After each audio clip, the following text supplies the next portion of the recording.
Próximo painel, reinventando novas formas de empreender.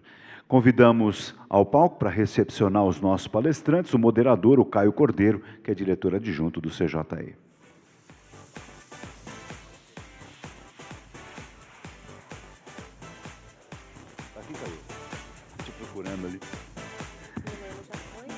Convido para falar sobre esse tema o Guilherme Bonifácio, que é cofundador do iFood, CEO e fundador da Rápido. E também o João Canhada, que é administrador, iniciou no mercado de bitcoins em 2013, é CEO e cofundador da Foxbit, a maior bolsa de bitcoins da América Latina.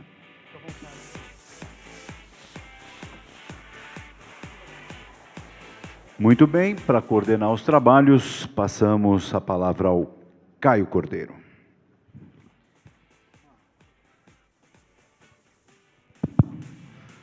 Bom dia a todos.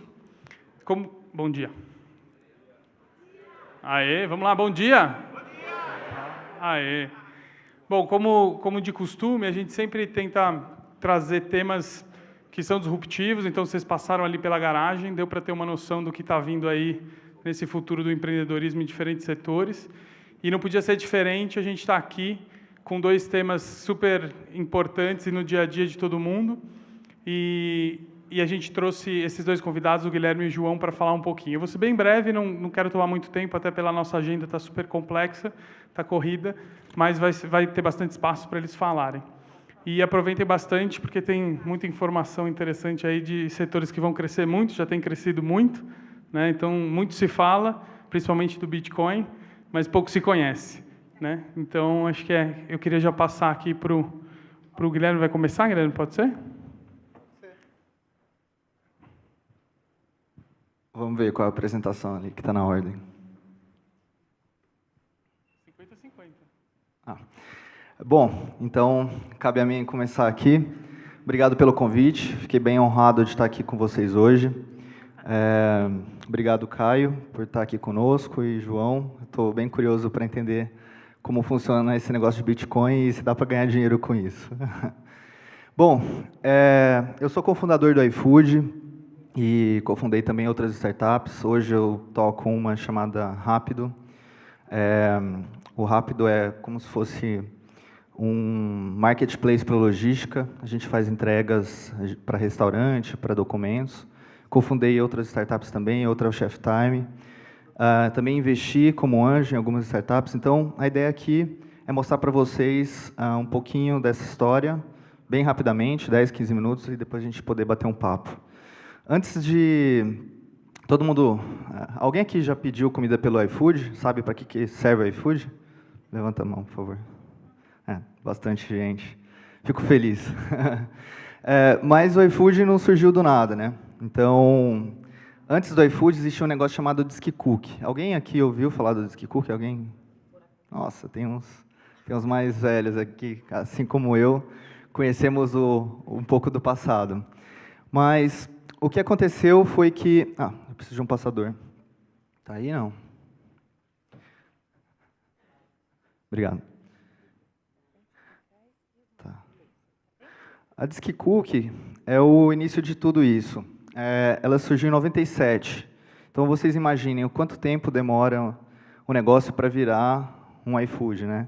Em 97, dois empreendedores, que obviamente não era eu, nessa época eu estava na 7ª série, dois empreendedores criaram esse modelo de negócio que servia para entregar comida de restaurantes que não tinham o seu próprio delivery. Por exemplo, na época, né, o Almanara, o Mestiço, América, esses restaurantes eles não tinham volume suficiente para se preocupar com ter um motoboy fixo e ter uma estrutura própria para delivery. Então, a DiscCook fazia exatamente esse papel.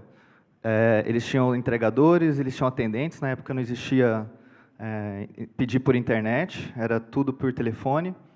A gente captava o pedido e mandava para o restaurante. Então, a gente fazia a divulgação do serviço por revista. Observem, revista. Então, tinha que editar centenas de páginas com preços, um inferno. Daí, as pessoas ligavam para o telefone. Então, a gente tinha também dezenas, e em uma parte da nossa história, nós chegamos a ter mais de uma centena de atendentes captando pedido de pessoas querendo pedir nesses restaurantes. A gente mandava o pedido por fax para o restaurante. Então, imagina aí a confusão. Mandar pedido por fax para o restaurante.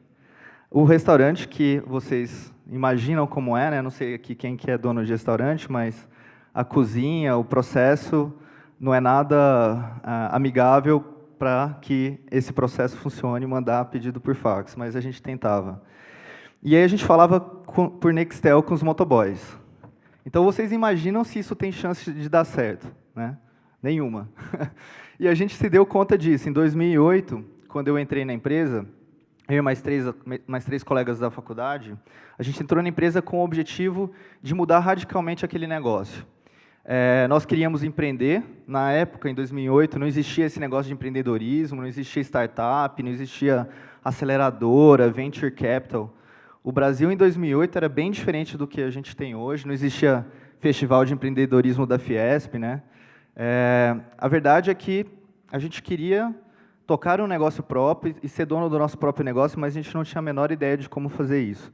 Então, a gente chegou para o CEO da DiscCook, que era uma empresinha de 3 pessoas, e centenas de atendentes e centenas de motoboys, e fizemos uma proposta meio indecente para eles. A gente falou, olha, se a gente entrar no negócio e esse negócio der certo, a gente quer ser sócio disso. Ele não tinha muita alternativa e topou, e aí a gente foi trabalhar na DiscCook. Só que de 2008 a 2011 a gente só apanhou. Imagina, a gente passava pedido por fax para o restaurante, falava com o Nextel por motoboy. Não tem a menor chance de dar certo. E a gente se deu conta disso, felizmente. A gente atendia bons restaurantes e os nossos clientes eram felizes com o serviço. Mas o negócio não era escalável, o valor associado ao serviço era baixo, os restaurantes não queriam pagar. A gente cobra, nesse modelo de negócio, 27% do restaurante. Então, a gente ia fazer reunião com o restaurante já falava, chegou meu sócio, né, cobrando 27%. A relação nossa com o restaurante era igual à relação do governo com o empreendedor, né? E era um negócio super gente-intensivo, com pouco controle e muitos processos manuais. Praticamente impossível fazer aquilo funcionar. Mas a gente já tinha um sonho grande, né? E qual que era o nosso sonho grande? Era tornar esse negócio totalmente diferente.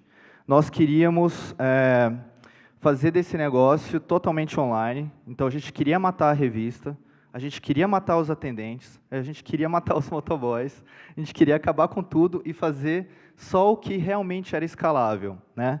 E o que era escalável? Criar um marketplace a partir daquele serviço. Vou parar aqui para explicar um pouquinho o conceito de marketplace para vocês. O nosso negócio ele tinha uma grande força, que era o conteúdo premium dos restaurantes. Você não conseguia, naquela época, pedir no Almanara ou no América a sua comida. Você tinha que fazer isso através da DiscCook. Então, a gente tinha acesso a restaurantes premium. Só que isso era pouco escalável. E a gente decidiu, a partir dessa fortaleza, colocar vários restaurantes que tinham a sua própria entrega dentro do serviço. É como se a gente estivesse colocando para dentro do nosso negócio os nossos competidores. Algo como a Amazon fez há alguns anos, algo como a C9 e a B2W estão fazendo agora, como a Magazine Luiza está fazendo. Ou seja, além de vender os seus produtos, essas empresas e nós, em 2011, resolvemos incluir produtos de outros fornecedores dentro do nosso serviço. E isso foi totalmente disruptivo para o negócio, porque a gente conseguiu finalmente escalar sem ter todos os serviços atrelados àquilo.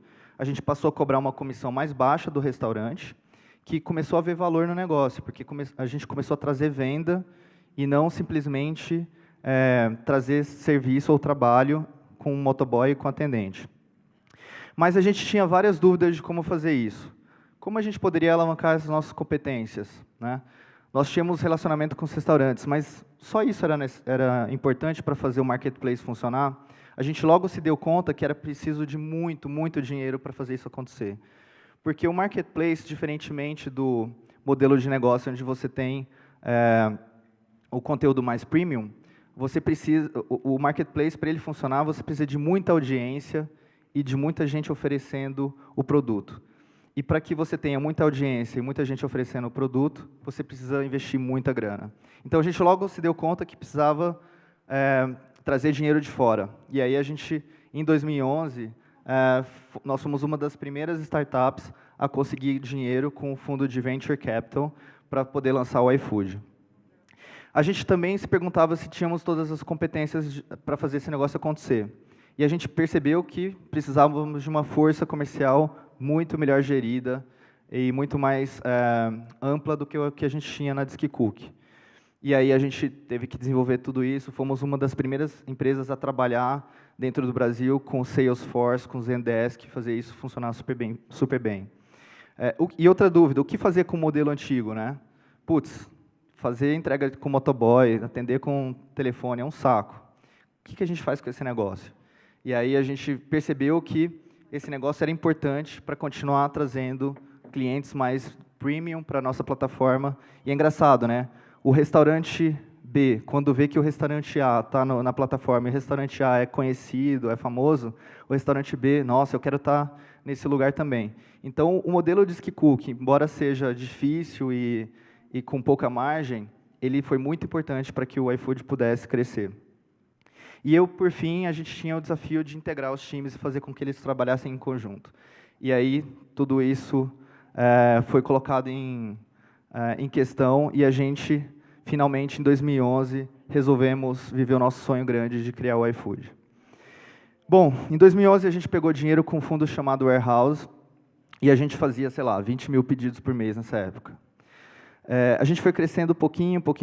Essa escala aqui não ajuda muito, mas, sei lá, de 2011 a gente saiu de 20 mil pedidos para, em 2012, cerca de 200, 300 mil pedidos por mês. Foi um crescimento de 10 vezes, embora a escala aqui não pareça. Daí, em 2013, nós recebemos o aporte da Movile, que é um grande investidor em tecnologia. E a gente começou a consolidar o mercado. Compramos alguns competidores e nos associamos ao nosso principal competidor, que era o restaurante web, na época. E aí a gente começou a fazer mídia na TV e expandimos o nosso negócio para a América Latina. Chegamos a milhões de pedidos por mês. Então, a gente saiu de 20 mil pedidos por mês para milhões. E isso em 5, 6 anos. E aí, a grande virada foi ter feito mídia na TV. Isso tornou o serviço muito mais conhecido e realmente foi uma aposta grande. A gente sempre foi muito reticente a gastar dinheiro, porque, obviamente, a gente, como sócio do negócio, quer manter uma participação maior, mas a gente viu que ou fazia essa aposta grande, ou o negócio ia ficar pequeno para sempre, e, finalmente, o negócio se pagou. E, em 2014, eu saí do time de gestão do iFood e resolvi criar um novo negócio, que é o Rápido, que eu já expliquei para vocês, que é um marketplace de entregas. Então, eu, de certo modo, criei um negócio que é bem conectado com o próprio iFood. Nós atendemos os restaurantes que o iFood trabalha também, e a gente tem integrações e permite uma experiência de uso para o usuário final e também para o restaurante bem bacana. Bom, e o que aconteceu com o Rápido foi algo parecido com o que aconteceu com o iFood. Se eu tenho aqui na base 100, em abril de 2015, a gente cresceu 13 vezes desde então. Na verdade, o gráfico já está um pouquinho desatualizado. Hoje, estaria mais ou menos umas 16 vezes o que a gente era em abril de 2015, ou seja, 2 anos e meio, crescimento de 16 vezes, e notem que isso aqui é o fundo do poço, né? Em 2015, a gente estava vivendo o primeiro ano de recessão, ou pelo menos de cair a ficha, né? Então, eu acho que é impressionante o que a gente conseguiu fazer nesse período de recessão. E, bom, para avançar aqui, né, saindo um pouco do histórico, eu queria só trazer alguns temas aqui para vocês. Vou tentar ser bem breve nisso aqui. Primeiro ponto, timing. Se a gente tivesse investido em comida aqui nessa época, provavelmente a gente ia ter competidores que nos fariam deixar de existir ou tornariam a nossa vida muito mais difícil. Nós tomamos a iniciativa de investir quando o negócio food delivery no mundo ainda era muito pequeno, ou pouca gente estava prestando atenção nisso. Então, eu julgo que um dos fatores de sucesso para a gente ter crescido tanto em tão pouco tempo foi o fato da gente ter investido na hora certa e ter apostado antes de muita gente. Então, primeiro ponto aí para vocês, timing é tudo. Outra questão, gerar valor é diferente de capturar valor. E eu vou explicar isso com um conceito rápido. Você tem de um lado fornecedores e de outro clientes, né? Eu não sei, talvez aqui nem todos tenham feito administração, ou economia. Você tem administração e economia, um negócio chamado forças de Porter, né? Quanto mais forte o seu fornecedor, mais difícil vai ser a sua relação com ele, menos valor você vai conseguir capturar. Quanto mais forte for o seu cliente, igual, você vai ter mais dificuldade de cobrar um preço mais caro. Ou seja, qual que é o cenário ideal? Você ter fornecedores pulverizados e clientes pulverizados. Assim você não é dependente de ninguém na cadeia. E você tem do lado do cliente a propensão a pagar e do lado do fornecedor a propensão a vender. Isso é o valor que se cria na cadeia. O problema é que nem sempre isso é igual ao valor que você captura, porque o preço, dependendo das condições de mercado, pode ser muito diferente da propensão a pagar e o custo também pode ser muito diferente da propensão a vender. 2 exemplos disso. No mercado concorrencial, como eu falei, você tem muitos clientes e poucos fornecedores, por exemplo. Ou clientes com poder de mercado. O que acontece? Os clientes conseguem exercer esse poder de mercado, o preço cai e os fornecedores conseguem exercer esse poder de mercado, o custo sobe. Nesse cenário, você captura pouco valor. Já num cenário onde você consegue se diferenciar e criar barreiras de entrada, acontece o oposto. O preço é próximo da propensão e o custo é próximo da propensão a vender, o valor capturado é alto. Então, por que eu falo isso? Porque às vezes o negócio é genial, né? Às vezes a gente vai empreender e, puta, tive uma ideia genial, mas como você vai capturar valor nisso? Qual é o seu poder para capturar valor nessa cadeia? Então, esse é um ponto que eu acho que é bem relevante quando você pensa em empreender. Outra questão que todo mundo fala, vou criar um aplicativo, né? Como se aplicativo fosse a solução do mundo. Não, gente, aplicativo não é a solução. Vocês veem, a gente tem que falar com restaurante, a gente tem que falar com motoboy. E é engraçado que no Rápido a gente fala com 4, 5 mil motoboys todos os dias. Então a gente perdeu um pouco o medo de falar com o motoboy e hoje o motoboy está no nosso sangue. Também é verdade que hoje a gente consegue conectar com o motoboy não por Nextel, mas por aplicativo. Então houve muitas mudanças tecnológicas que permitiram que a gente trabalhasse com muitos motoboys ao mesmo tempo. A gente tem atendente, a gente tem tecnologia também, e desenvolver não é fácil, gerir time de tecnologia não é fácil. Então, qual que é o ponto aqui? Tecnologia não é meio, ele é um fim. Né? Desculpa, ele é meio e não é o fim. E por que eu falo isso? Porque antes de se perguntar qual é o aplicativo que você quer criar, se pergunte sobre o modelo de negócio. Qual é o modelo de negócio que você está criando? Quais são as barreiras de entrada que você vai conseguir criar nesse modelo de negócio? Como você vai capturar valor? E o ponto importante, isso tem que gerar dinheiro e o offline tem que funcionar bem. Né? Não adianta criar negócio para ficar fazendo rodada de investimento, captando dinheiro de investidor. E aí, quando que isso vai gerar dinheiro? Então, esse é um ponto relevante. E, por fim, eu acho que propósito, gente, cultura e gestão formam equipes vencedoras. E eu acho que a gente conseguiu replicar esse modelo nas empresas que eu participei. Então, não importa se é um modelo parecido com esse, onde você tem uma visão e, de um lado, missão e valores, e aí dentro da missão você tem projetos estratégicos e acompanhamento mensal disso, com KPIs, dashboards, e aqui, toda aquela parafernália de gestão, e do outro lado você tem uma avaliação de desempenho e você faz um match disso e dá bônus para as pessoas. Pode não ser esse modelo, podem ser modelos diferentes, pode ser OKRs, enfim. A verdade é, você precisa alinhar os interesses, os incentivos das pessoas que estão tocando aquele negócio com você. Então, isso é um negócio que, quando a gente era pequenininho lá, de Skicook, a gente não... Como a empresa era muito pequena, só tinha, sei lá, 5, 6 pessoas e todas elas estavam motivadas porque seriam sócias do negócio caso aquilo desse certo. Quando você passa a ter uma empresa maior, você precisa gerar os incentivos corretos e aí ter um modelo de gestão é fundamental. Bom, vou até dar um exemplo do Rápido, né? Lá no Rápido, por exemplo, a gente publica, isso no iFood também, enfim, todas as empresas que eu tenho algum relacionamento, que a Móvel investe, que no final das contas a gente copiou bastante coisa da Móvel também. A gente fala bastante de sonho grande, então a gente incentiva as pessoas a publicar os seus sonhos e a gente acompanha isso, e quando alguém consegue executar o seu sonho, a gente faz uma festa lá. Esse cara aqui vai demorar ainda para completar o sonho dele, ele quer viajar por todos os países do mundo, é o Caio. A gente também celebra pra caramba, então a gente tem esse negócio de cultura de startup, de estar sempre celebrando as conquistas, e também isso muito linkado com meritocracia, né? Quem vai bem recebe aumento, quem vai bem gere pessoas, quem vai bem tem os seus desafios aumentados. Aqui sou eu estou de costa, mas sou eu, e eu estou colocando uma prateleira na parede, e eu faço isso de vez em quando para dar o exemplo, para mostrar que não importa não importa o que seja, o detalhe é importante, mesmo que seja a prateleira do escritório. Aqui é um outro caso que a gente estava trabalhando, isso era quase meia-noite, de repente a galera invadiu o escritório e jogou bolo na gente, porque eles estavam celebrando alguma coisa, e, enfim, a gente se diverte, a gente trabalha forte também. E, por fim, é o que eu estava falando de modelo de gestão, a gente acompanha tudo. Isso aqui é um exemplo real do rápido mesmo. A gente está mal aqui em 2 metas. Apesar disso, a nossa meta gatilho está indo bem, então não é o fim do mundo, mas a gente precisa melhorar. Mas o que é relevante disso? O relevante é você dar visibilidade para todo mundo da empresa. É você ter um responsável para cada coisa e fazer com que, de fato, as pessoas se sintam donas daquela meta que você compartilhou com elas.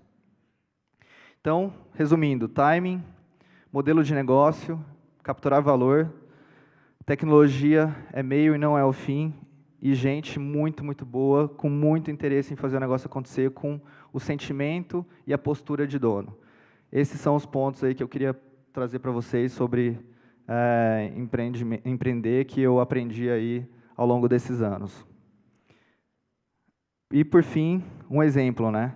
Vamos pegar o que aconteceu com a Amazon. A Amazon, em 2006, tinha um valor de mercado de 17 bilhões de dólares. Ela era menor do que praticamente todos os seus concorrentes no varejo nos Estados Unidos. Em 2016, a soma de todos eles não dá o valor da Amazon. E o que a Amazon tem que os outros não têm? Tem esses fatores aqui que eu estava mostrando para vocês.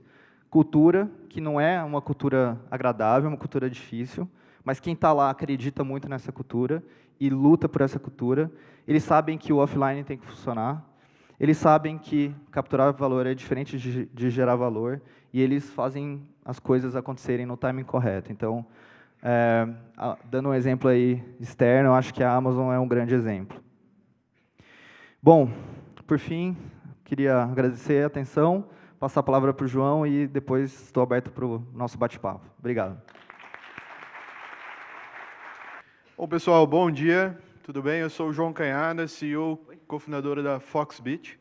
Foxbit é uma bolsa de bitcoins, então a gente une comprador e vendedor no ambiente seguro e permite que o pessoal negocie. Essencialmente é isso que a gente executa. E daí eu preciso iniciar com uma pergunta: quem aqui tem Bitcoin? A luz está aqui, algumas 4, 5, 6 pessoas. Tem um pessoal curioso, legal. O desafio de explicar Bitcoin em 20 minutos é difícil, viu? Todo mundo com mais objetivo de causar dúvidas do que respostas. Pessoal, o preço de um Bitcoin, isso eu tirei ontem à noite, R$23 mil a unidade. Ele é divisível em 8 casas decimais, então você consegue comprar frações. Quer comprar R$1 em Bitcoin, 1 centavo em Bitcoin, R$10 em Bitcoin? Tudo bem, não tem qualquer limitação nesse respeito, você consegue comprar frações. E Bitcoin foi a primeira criptomoeda da história, o primeiro ativo digital que replica a escassez de um mundo físico no ambiente 100% digital. Isso acaba gerando um valor enorme para ele, e definindo o Bitcoin em uma única palavra, eu consigo colocar ele como escassez. Tá? Tem até uma frase de uma pessoa do Banco Central, óbvio, não é uma posição oficial do Banco Central, mas dele, pessoal, e eu gosto da frase dele, onde ele diz: Bitcoin é uma commodity digital com funções de moeda. Tá? Bitcoin é limitado a 21 milhões de unidades, então se assemelha aí muito ao ouro digital. Tá? Tem até tem muitas vantagens, na verdade, comparado ao ouro. A transportabilidade dele é fantástica, a liberdade que eu tenho. A figura do domicílio bancário não existe dentro dessa tecnologia. O pessoal vai falar, mas onde está o Bitcoin? Qual país está o Bitcoin? Não, o Bitcoin está no maior país do mundo, que chama-se internet. Tá? Não existe mais domicílio bancário dentro dessa tecnologia. E o que garante ela? O que garante essa escassez? O que garante todo esse valor atribuído a ela? Resumidamente, blockchain. Tá? Blockchain é um livro contábil público distribuído e imutável. Tá? O blockchain do Bitcoin jamais foi hackeado, jamais houve uma situação grave dentro de sua tecnologia.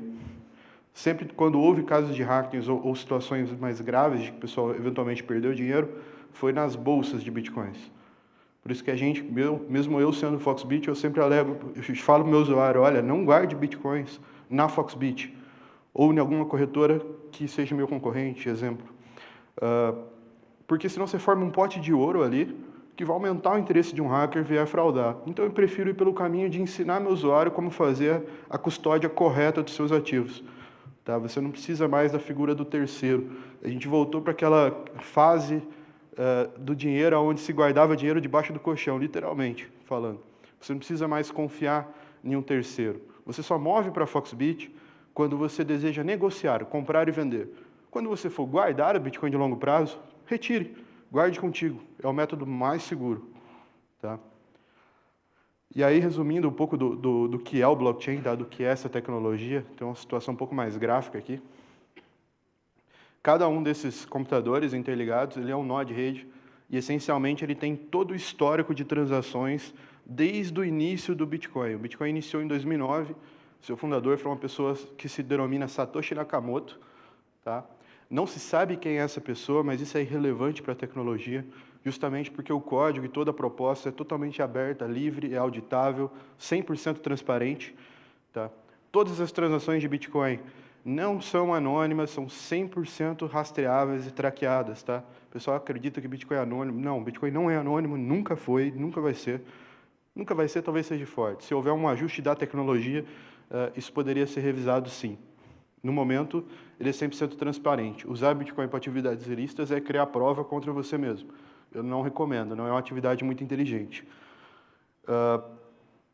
E o modelo como o Bitcoin foi criado, que é bem interessante. Tá? Se algum desses computadores, desses nós de rede, agirem de forma maliciosa, tentando adulterar o histórico de uma transação, mexer no blockchain, toda a rede, como todo mundo tem esse histórico, tem todo esse livro contábil, isso é identificado e o usuário malicioso é expurgado da rede. Tá? Então, se você tem um poder de processamento poderoso o suficiente para alterar uma transação que seja no protocolo do Bitcoin, é muito mais interessante você colocar esse poder de processamento para gerar novos Bitcoins do que tentar trabalhar contra a rede. Tá? Então, ele torna o malandro uma boa pessoa. Agora, entrando um pouquinho em cima de fintech e da própria Foxbit, da minha história, até porque explicar Bitcoin e blockchain é um tema mais complexo. Eu estou há 4 anos nisso e falo que eu não sou especialista, eu sou entusiasta, porque todos os dias eu aprendo alguma coisa diferente. Tá? E tem uma frase que eu gosto bastante que diz que enquanto as fintechs vai causar disrupção nos bancos, o blockchain é a disrupção das fintechs. Tá? Basicamente, todo o sistema financeiro, sem exceção, eu consigo replicar de alguma maneira utilizando Bitcoin e blockchain. Tá? O que me inibe de fazer isso? Hoje, regulamentação. Não é tecnologia. É simplesmente regras que alguns políticos ou governos criaram e que eventualmente poderiam me colocar na cadeia se eu passar a entregar dinheiro mais barato para o usuário, se eu passar a causar disrupção de fato em banco. Se eu ajudar o povo, eu me ferro. Basicamente isso. E eu acredito que isso vai ser mudado em algum momento. Tá? A gente está trabalhando forte para isso.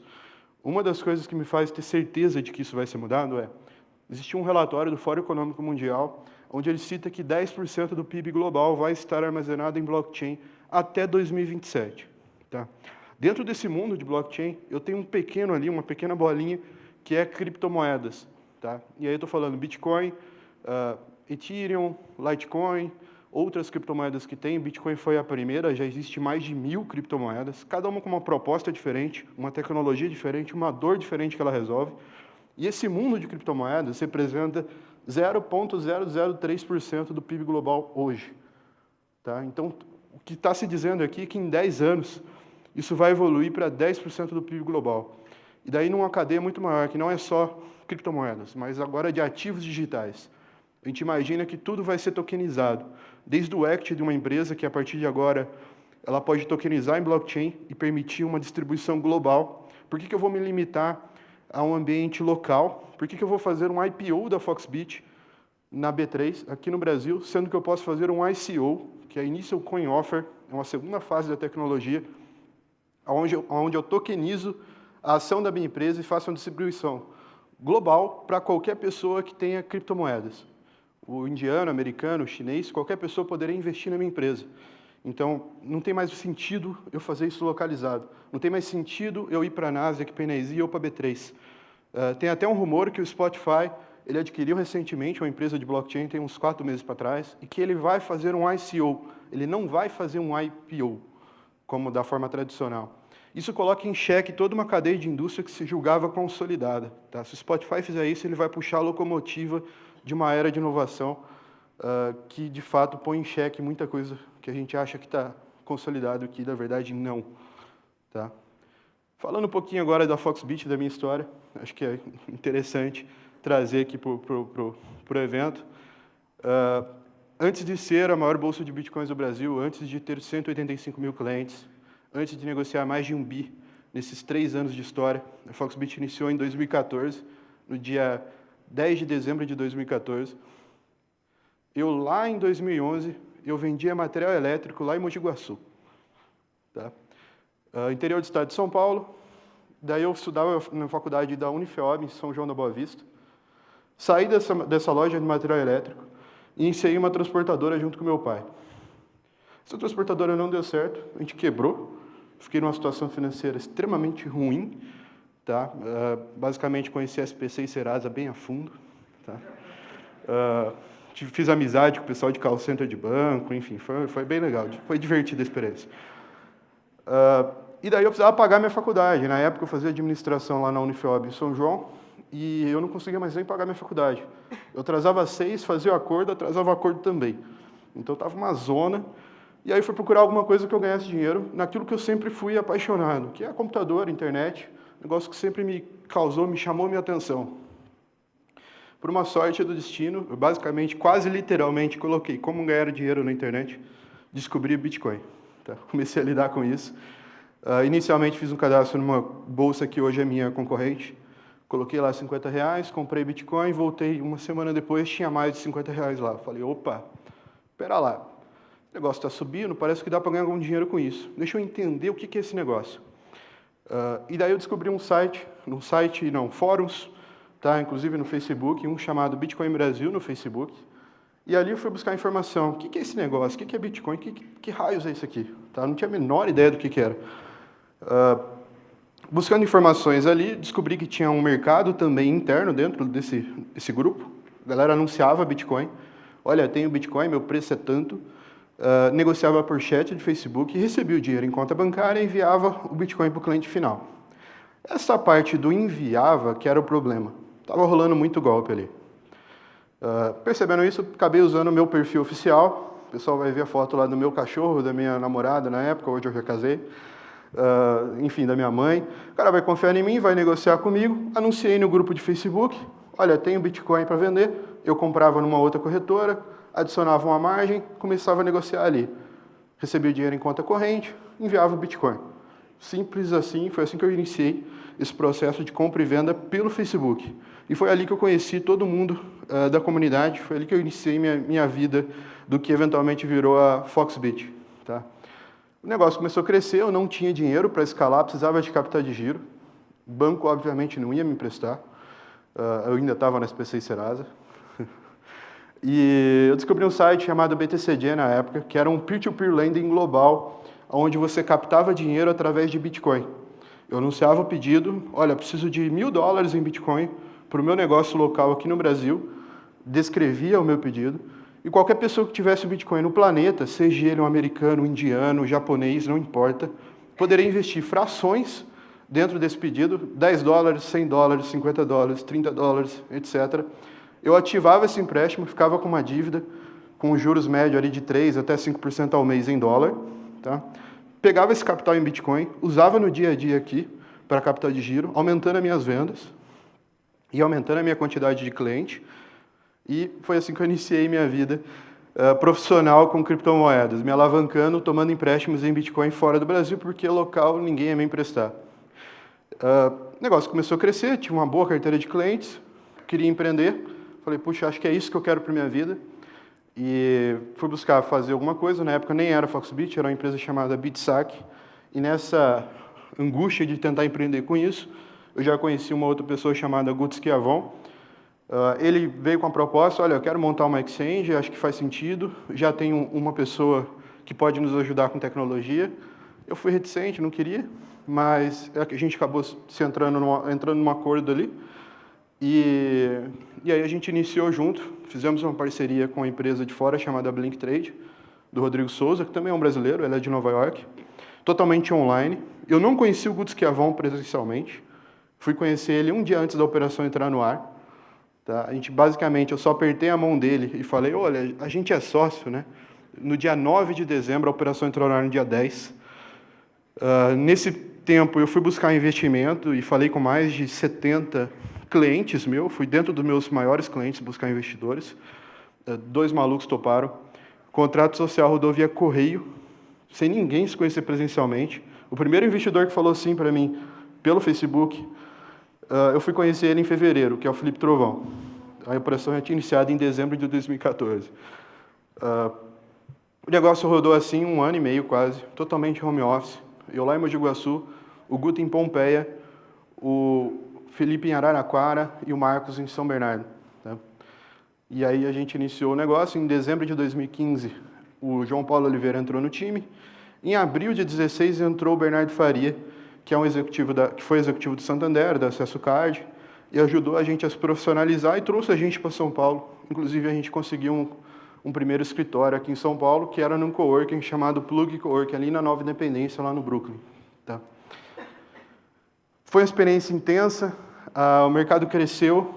Quando a gente iniciou em 2014, todas as bolsas de Bitcoin juntas, eram 6, negociaram 46 milhões de reais. 2015, 113 milhões de reais. 2016, 364 milhões de reais. 2017, a gente vai para um acumulado de 3,5 bi. Tá? Mercado totalmente exponencial, crescendo no ritmo avassalador. Discussões sobre regulamentação em andamento, audiência pública em Brasília em andamento. O Japão regulamentou Bitcoin como um meio de pagamento legítimo em abril desse ano. Puxou totalmente essa crescida de preço do Bitcoin. Ele saiu de janeiro a R$ 2.500 para R$ 25.000 e agora deu uma quedinha nos últimos dias. Muito puxado por essa influência regulatória do Japão. O Japão, em janeiro, representava 5% do volume global transacionado, agora é 60%. Tá? A regulamentação foi tão positiva que abriu caminho, abriu as portas para 120 milhões de japoneses poderem negociar e comprar Bitcoin de forma legítima. Tá? Isso aqui é um pouco do rostinho da plataforma da Foxbit. Avançando um pouquinho aqui na linha do tempo, a gente acredita que, enfim, a gente está evoluindo rápido para se tornar uma bolsa de ativos digitais. Obviamente, que esse mercado, nesse volume todo, o pessoal acaba achando que Bitcoin é terra de ninguém. Não, não é. Existe uma preocupação legítima com compliance, com PLD, sobre o dinheiro que está transacionando ali. A gente só aceita transferência bancária. Entende-se que o meu banco fez uma parte do trabalho, obviamente ele deveria ter feito. E isso não inibe a gente de tomar nossas próprias medidas de compliance, de identificar o capital do cliente, se é compatível com aquilo que ele está comprando, com aquilo que ele está vendendo. Existem mecanismos de rastreio em relação a Bitcoin e blockchain, tá? Então, não é entrar naquela primeira frase que eu disse que utilizar Bitcoin para atividade ilícita não é algo muito inteligente de ser feito. Um pouco da nossa visão é continuar como bolsa líder em ativos digitais aqui na América do Sul e dominando talvez a América Latina como um todo. Acho que a gente tem um potencial, tem um time bacana para isso, tem uma história que está avançando de forma rápida. E aí a gente vai para os próximos passos, que é tokenização de ativos, entra no mundo de ICO, de repente tokenizar a Foxbit e fazer um ICO da própria Foxbit. Um pouco das empresas que trazem a gente até aqui, que ajudaram a gente nessa jornada. Peroneto está com a gente já tem mais de 1 ano e meio, ajudando a gente no sentido de norte regulatório. Tá? KPMG também, Oliver Wyman, a gente está na parceria estratégica com eles. A Endeavor, através do programa Scale Up. O pessoal da Gaia trabalhando a parte mental de tudo isso, porque você escalar uma empresa de 2 pessoas no quarto de casa com 60 pessoas em 1 ano e meio, não é tão simples. Eu acho que vocês vão achar vídeo meu no YouTube que tem minha cama atrás, assim, eu apresentando a Foxbit. Que é um pouco do time. Recentemente a gente teve um acordo e o Roberto Lee foi ex-Clear corretora. Ele entrou no time como advisor, está ajudando a gente. Ele vendeu a Clear para a XP e agora saiu da XP e está ajudando a gente. Também tem um outro advisor que é o Oliver, da KPMG, Oliver Cunningham. Enfim, a gente está montando um time fantástico para essa nova era, para esse novo mundo que a gente está vivendo. A gente saiu de 10 anos em janeiro de 2017, de 10 pessoas em janeiro de 2017 para 60 agora para fechar o ano de 2017. Talvez ano que vem a gente seja uma empresa de 150 ou mais. Já ocupamos aí um andar na Berrine e está crescendo de forma bem acelerada. Temos o maior canal do YouTube para falar sobre Bitcoin. Quem quiser se aprofundar sobre o tema, tem bastante vídeo, bastante matéria, tradução, tem uma curadoria bacana.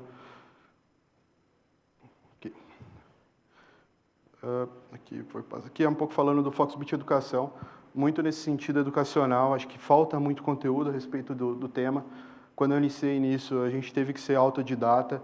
Então, a gente trouxe toda essa caminhada autodidata para uma página, um EAD, que é o foxbiteducação.com.br. Quem desejar, tem o Bitcoin em Minutos, o Blockchain em Minutos. São 2 cursos EAD. 45 minutos de vídeo, mais de 15 horas de material complementar, entre livros, artigos, TED. Então, de fato, dá para você se aprofundar sobre o tema. Tá? Um código VIP aí para a galera, com 20% de desconto. O curso é barato, custa R$ 35,00. Então, mais 20% de desconto já dá uma ajuda. O objetivo é, de fato, massificar o entendimento a respeito de Bitcoin, a respeito do tema. Não é ganhar dinheiro com isso, só que basicamente para cobrir custo. Tá? Acho que a gente tem um potencial de causar disrupção, acho que tem um potencial de negócio.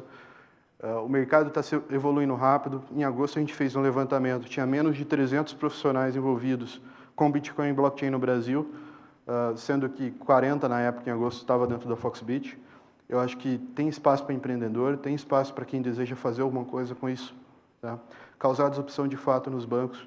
Acho que a gente está num mundo iniciante aqui, ainda pequeno, mas crescendo de forma extremamente acelerada, com oportunidade de negócios incríveis aqui de serem criados. Tá? Quem quiser também, a gente lançou recentemente uma mesa focada em atendimento private, atendimento qualificado, cliente qualificado que deseja operar com criptomoedas. Então, segmentando um pouco o setor, tem um home broker, qualquer pessoa tem acesso, e agora eu tenho um OTC, que é uma mesa de operações estruturadas focadas no cliente alta renda que está olhando para diversificar seu portfólio com Bitcoin. Tá? O cara tem, agora, muitos deles estão colocando ali 1%, 2% do patrimônio em Bitcoin, olhando para um futuro exponencial. Tá? O que faz muito sentido. Então, vale olhar com carinho, vale mais do que 15 minutos de atenção. Acho que é um tema bem interessante. Quem quiser falar com a gente, eu não coloquei meu e-mail direto, eu não estou conseguindo dar conta de responder. Então, parcerias@foxbit.com.br. Só entrar em contato, a gente marca um bate-papo lá, marca um café. Vai ser um prazer recebê-los, um prazer tomar um café com todos aqui. Obrigado.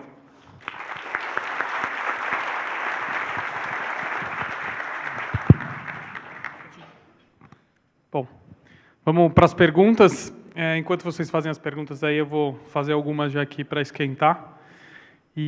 Mas podem mandar também, as meninas estão passando com as perguntas e a gente vai fazendo. O tempo está um pouquinho curto, mas a gente vai tentar atender o máximo possível aí também. A minha primeira pergunta vai para os dois. Acho que na fala dos dois o que me chama muita atenção é o começo, né, dessas jornadas. Né? Então, falando do fax, falando da equipe, 3 pessoas, 2 pessoas, por e-mail. E hoje, falando do tamanho que está, desse sucesso do negócio, O que muito, pelo menos no dia a dia aqui do CJI, a gente vê é a dificuldade do empreendedor gerar o seu MVP, né? De fazer esse teste barato que vocês deram de exemplo aqui, né? E a minha pergunta é, como que foi isso para vocês? Porque em 2008, concordo, né? A gente já tinha o CJI aqui, mas eram palestras ainda, a gente não tinha esse tamanho. Mas como vocês chegaram nisso, e aí o Guilherme falando de 2008 e o João mais para frente, como que foi esse MVP e como foi a construção? Porque acho que hoje isso é muito divulgado, né? O MVP é importante, faça isso, mas a gente vê muita dificuldade dos empreendedores de conseguir realmente gerar esse MVP. Bom, só acabei não concluindo, né? Mas já paguei minhas contas, tá, galera? Só para ficar claro. Esses dias eu estava palestrando junto com o CEO do Serasa, no mesmo painel. Eu falei, ele perguntou, você conhece a gente? Eu falei, conheço. Bastante. Assim, resumindo, assim, parece fácil, mas, cara, foi insano. A gente chegou a dividir IBS em 3 para economizar. IBS Budget. Tá? Então, carga de trabalho enorme, muitos desafios. Contratar bem é difícil. Saber contratar, acho que é um dos maiores desafios de qualquer empresa, qualquer empreendedor. A gente passou na Foxbit a contratar, olha para a pessoa e fala, qual a sua história? Mas está aqui meu... Não, currículo, me conta a sua história. A gente está interessado em pessoas boas, pessoas que querem fazer, querem trabalhar, querem fazer acontecer esse movimento, de fato causar disrupção nesse ecossistema financeiro. E, cara, mesmo que eu não tenha função, se for muito bom, entra para dentro, depois a gente descobre qual a função tua aqui. Acho que é melhor não perder talentos e uma pessoa boa, ela se encontra. A Foxbit é bem horizontal, não tem aquela cultura de chefe mandando, fazendo e tal. Eu acredito que se a pessoa é muito boa, ela não precisa de superior. Se ela precisa de superior, ela não é muito boa, já começou alguma coisa errada ali, entendeu? Então, basicamente, a pessoa sabe o que fazer ali dentro e tem que executar, muito em cima da tarefa, da execução. Não tem essa questão de horas, travados e tal, super flexível, super tranquilo. Acho que é um modelo de cultura que ajuda a criar uma empresa vencedora. Acho que eu digo que a gente tem o melhor time ali para criar uma nova fintech, se eventualmente tiver qualquer tipo de problema nesse modelo de negócio de corretora, de Bitcoin. Eu tenho certeza que o time da Foxbit tem capacidade cognitiva ali para criar qualquer outra fintech. Eu concordo 100%. Acho que quando você é muito pequeno, não é o salário que importa, né? As pessoas não vão pelo salário, vão pelo desafio, vão porque querem se sentir donas e nesse aspecto a cultura de bootstrap é fundamental.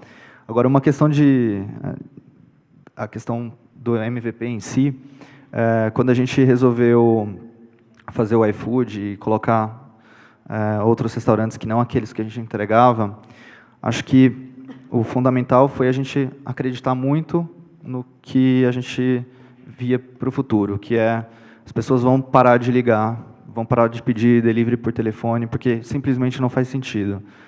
E aí a gente fez uma aposta muito ousada e em cerca de 6 meses a gente falou, nós vamos fechar o call center em 6 meses, ponto final. Não importa o que aconteça. E eu acho que foi esse senso de urgência que fez com que a gente investisse tudo que a gente tinha em fazer o aplicativo, e foi exatamente ter feito o aplicativo que nos tornou cool, e todo mundo começou a usar o aplicativo, porque realmente via valor naquilo, era muito mais fácil do que ligar, e você tinha acesso ao cardápio dos restaurantes, enfim. Então, acho que, às vezes, você também tem que ter um pouco de crença e convicção de que aquilo vai dar certo, mesmo quando se trata de um MVP. A gente simplesmente resolveu colocar fogo nas caravelas, né? Falar, não tem volta mais, a gente vai ficar aqui, vamos acabar com o call center, mesmo numa etapa de MVP, porque a gente realmente acreditava que aquele era o caminho. Bom, tem algumas perguntas chegando. Eu vou começar com o João. João, tem algumas aqui, eu vou fazer tudo numa só. Primeiro, se tem um valor inicial mínimo para investir em Bitcoin. E como o investimento pode ajudar no crescimento da empresa, né, de uma empresa também investindo em Bitcoin, não só a pessoa física, mas a pessoa jurídica pensando nisso. E já também emendando a pergunta sobre Bitcoin, qual é a relevância do Bitcoin no Brasil hoje no cenário internacional? Qual é o tamanho do mercado brasileiro no cenário internacional? O Brasil representa 0,3% do volume global transacionado, tá? Então ainda é uma criança, um potencial enorme de crescimento. Mesmo com esse número todo de 3,5 bi em um ano negociados, ainda é 0,3%. A B3 gira 7 bi de reais por dia, o mercado todo está girando 40 milhões de reais por dia aqui no Brasil. Tá? Então, tem um espaço ali para tracionar enorme. No sentido de uma empresa investir em Bitcoin ou ter acesso a Bitcoin, acho que hoje o Bitcoin é entendido mais como uma reserva de valor e muito menos como um meio de pagamento. Esse cenário deve ser invertido em alguns meses, acredito eu. Até por questões tecnológicas do próprio Bitcoin, ele como meio de pagamento não é muito barato de ser executado, tem um custo ali quando você faz uma transação de Bitcoin, que hoje inibe ele ser usado no dia a dia como meio de pagamento. Tá? A outra pergunta, Ana? O mínimo para investir em Bitcoin. Mínimo. A Foxbit está com 2 plataformas, tá? Rodando no ar, elas se comunicam, mas a FoxFest é uma plataforma que está tudo automatizado, cadastro automatizado, depósito automatizado, e nela não tem mínimo para transferir. Está integrado com o Banco Neon, se você transferir 50 centavos vai ser acreditado, você já pode comprar. Na plataforma de bolsa, é a partir de R$ 250 para depósito. Quando você depositou R$ 250, você pode comprar R$ 1, R$ 2, R$ 5, mas o mínimo de depósito inicial é 250 na plataforma de bolsa. Tá? Elas se comunicam para liquidar as operações, mas existe essa diferença na entrada, basicamente. E não tem taxa de depósito, tá, na Foxbit. Os concorrentes todos têm, então aí fazendo um merchan aí. Uma pergunta para o Guilherme aqui, aproveitando. Como que é empreender falando que você vai entregar a tempo comida no Brasil? Né? Acho que a gente atrasa, no brasileiro ter essa cultura e a gente vê o Japão, por exemplo, Correios no Japão, Correios no Brasil, acho que já circulou essas informações. Como é que é colocar esse sonho grande no nosso país e chegar e correr atrás disso? Acho que você precisa ser minimamente louco, mas a gente confiava que com tecnologia isso poderia ter alguma solução. Então, mesmo na época do Nextel, a gente tinha um controle que era manual, obviamente, mas a gente sabia mais ou menos o que estava acontecendo com os pedidos que a gente estava entregando. Eu acho que a grande questão é você ter foco no cliente. Então, se o processo é manual, se é automatizado, se você conseguiu escalar ou não, o fundamental é ter foco no cliente e sentir a dor dele. Então, apesar de a gente ter crescido e tudo ter dado relativamente certo, a gente já atrapalhou bastante Dia dos Namorados, festa de casamento, enfim, a gente já foi responsável aí por alguns sabores dos nossos clientes, mas quando você realmente consegue colocar o cliente em primeiro lugar e você entende o valor da tecnologia no processo, você consegue escalar esse negócio. Então, hoje, a gente está no melhor dos cenários, quando eu vejo historicamente, os motoboys usam o aplicativo, a gente consegue traquear, saber exatamente onde ele está, se ele está no restaurante, se ele está no cliente, se ele está mentindo, a gente consegue saber se ele desviou da rota e consegue tomar alguma ação em relação a isso. Não é 100% perfeito, mas é 99,99% perfeito versus o, sei lá, 98%, 97% quando a gente estava na fase do Nextel. Então, a melhora tem sido bem constante e com tecnologia fica cada vez mais fácil. Então, eu acho que a gente está no caminho certo. Obrigado, Guilherme. Vou fazer mais uma pergunta. Aqui a gente tem mais espaço para 2 perguntas. Eu vou fazer uma para os 2, que veio aqui também. Quando a gente fala dessas relações online, tanto com cliente e com cliente ou fornecedores, ou até na vida pessoal, E essa segurança atrás disso, né? Porque os negócios estão muito voltados para essa segurança dessas relações. Por mais que o contrato tenha sido mandado pelo correio, etc., como vocês enxergam esse futuro dessas relações, tanto de fornecedores quanto dos clientes e também no pessoal? E acho que era isso, para os dois. Acho que eu sou de interior, né? O fio do bigode conta muito. Então, é mais importante que qualquer contrato, qualquer coisa para mim, assim, se eu assinar um papel de pão para mim ali, eu vou honrar. Acho que tem muito disso de passado, né? De histórico de avô, enfim. Acho que a turma do interior ainda tem muito disso. Aqui em São Paulo, enfim, estou acostumando ainda com o cenário de São Paulo, estou há 1 ano aqui. Mas a gente tem muito forte isso lá dentro. Acho que é porque a empresa nasceu assim, acho que está muito forte essa confiança. E tem essa questão da própria tecnologia, né, inerente ao Bitcoin, essa confiança descentralizada e distribuída, não só a empresa, quanto a tecnologia que a gente opera. Então, no meu caso, acho que está muito... Essa relação de fio do bigode é muito forte ali. Enfim, não sei se eu respondi aí, mas... No nosso caso, assim, todo mundo pergunta, como é que vocês conseguem ter controle do motoboy se ele não é CLTista? Eu falei, e ele ser CLT resolve alguma coisa, né? Eu acho que tem alguns mitos que precisam de ser derrubados nesse sentido. E outros modelos de negócios disruptivos, com mobilidade urbana, né, 99, Uber, Cabify, enfim, eles também trouxeram essa perspectiva, né? Você entra no carro de um desconhecido e você confia que aquilo vai funcionar. Também é meio insano, mas se você pensa, outras pessoas fizeram o mesmo, deram nota para aquele motorista. No nosso caso, as pessoas dão nota para o motoboy, dão nota para o restaurante, e esse poder da nuvem aí, dando nota, avaliando, criticando, é muito forte. Então, eu vejo que hoje, por exemplo, os restaurantes estão muito mais profissionais, no sentido de escutarem o cliente, né? Muitos ficam preocupados quando a nota deles cai no iFood, então, ou recebe alguma crítica nas mídias sociais. Eu acho que o papel das pessoas avaliando, e isso, infelizmente, não é uma cultura muito brasileira, né? A gente está trazendo isso, esses serviços estão trazendo essa cultura de avaliação, de você ter uma postura mais ativa como consumidor. Eu acho que isso tende a trazer essa segurança para todo mundo, independente da relação contratual, que eu concordo 100% com o que o João está falando. Assim. Não importa se é CLT, se ele é um microempreendedor conectado na plataforma, se o restaurante tem uma relação A ou B com o marketplace. O que importa é a visibilidade que aquilo tem perante a comunidade e é exatamente essa avaliação que torna a relação segura para todo mundo. Bom, mais uma pergunta aqui para o João.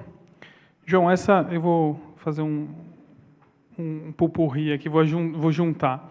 Você falou sobre a questão de educação, de como divulgar o Bitcoin e blockchain e como ensinar isso de alguma forma.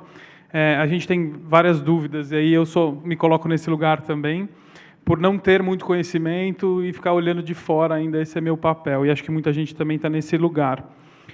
Como você enxerga esse processo de educação ou de transmissão desse conhecimento desses últimos anos, como isso está acontecendo?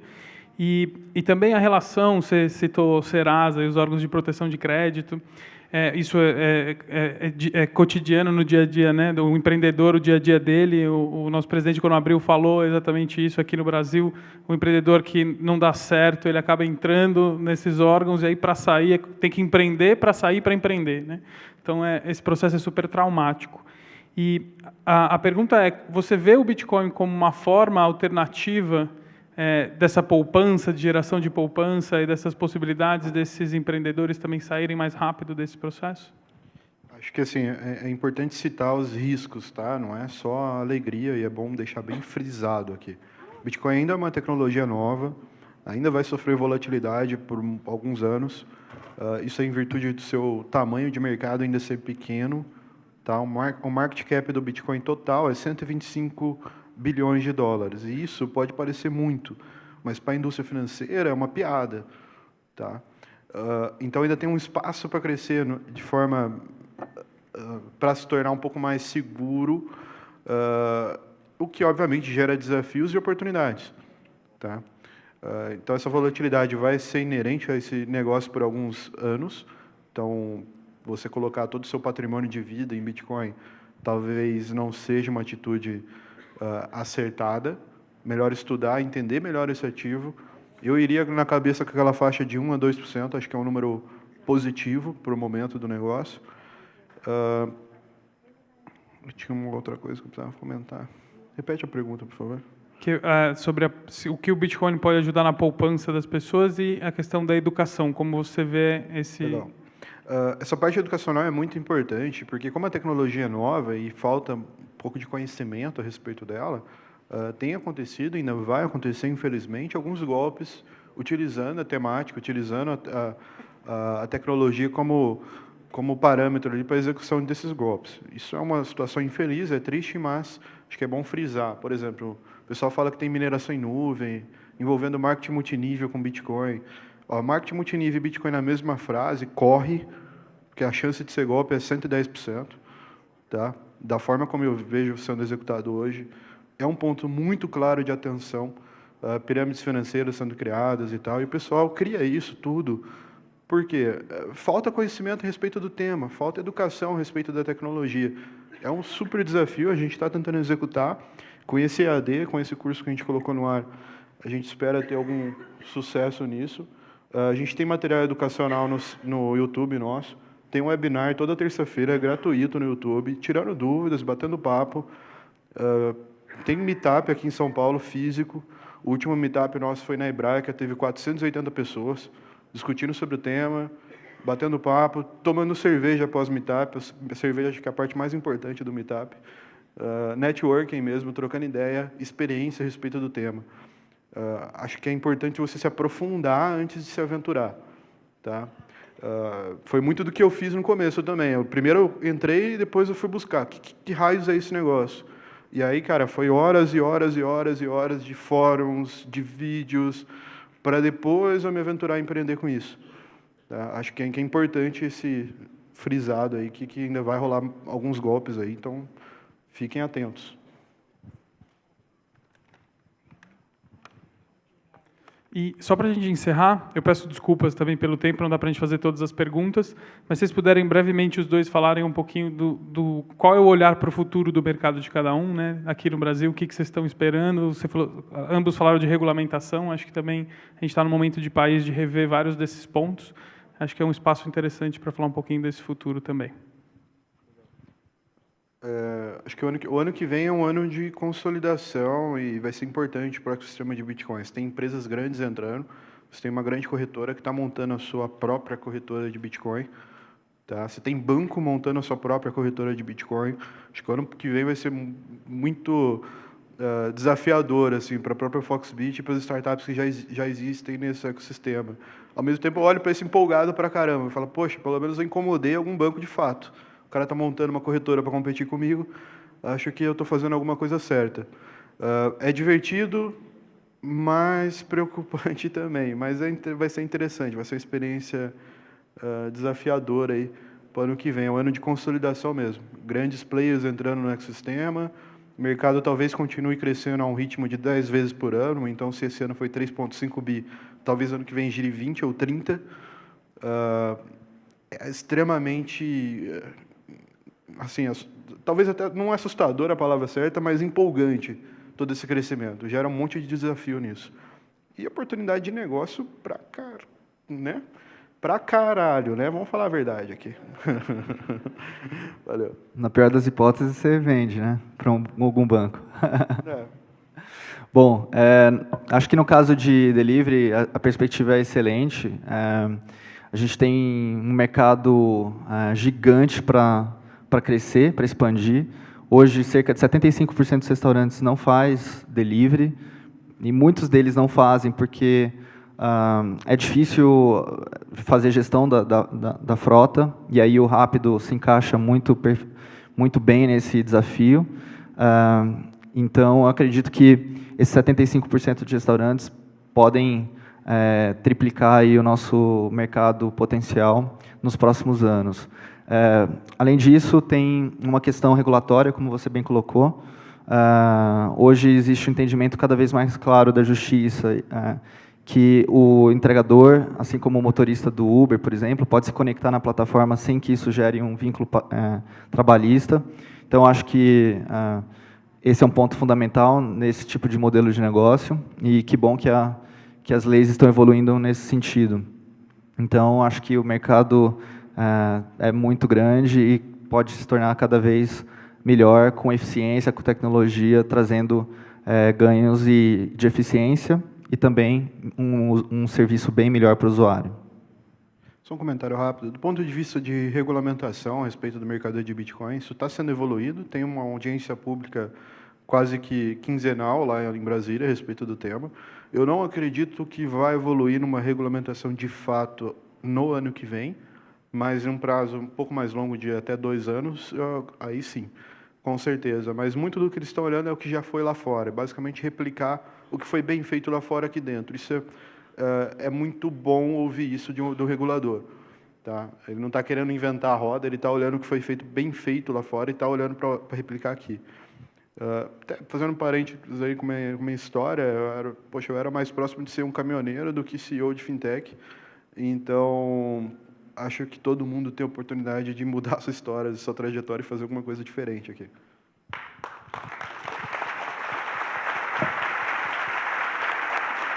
Bom, então com isso a gente termina. Eu peço desculpas para quem enviou as perguntas no final. A gente vai passar para eles, se der para responder. Tem os e-mails aqui, eles podem responder diretamente. Queria agradecer o Guilherme e o João de novo por estarem aqui com a gente. E vamos continuar no festival, gente. Obrigado.